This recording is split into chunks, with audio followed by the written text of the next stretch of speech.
இந்த உலகத்தில் எவ்வளோ சட்னி இருந்தாலும் நான் பார்த்து நிறைய பேருக்கு பிடிச்சது கார சட்னி தாங்க.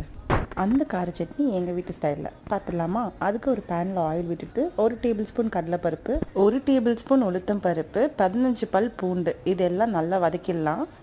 கண்டிப்பாக ஸ்டவ் லோ ஃப்ளேமில் தான் இருக்கணும். லோ ஃப்ளேமில் தான் இதெல்லாம் வதங்கணும். இப்போது கொஞ்சம் இஞ்சி அண்ட் சின்ன வெங்காயம் ஆட் பண்ணிக்கலாம். சின்ன வெங்காயம் ஆட் பண்ணால் டேஸ்ட் இன்னும் சூப்பராக இருக்கும். உங்கள்கிட்ட சின்ன வெங்காயம் இல்லைன்னா நீங்கள் பெரிய வெங்காயம் கூட ஆட் பண்ணிக்கலாம். இப்போ 2 தக்காளி ஆட் பண்ணுறேன். இது கூட காரத்துக்கு தகுந்த மாதிரி காஞ்ச மிளகாய் ஆட் பண்ணிக்கோங்க.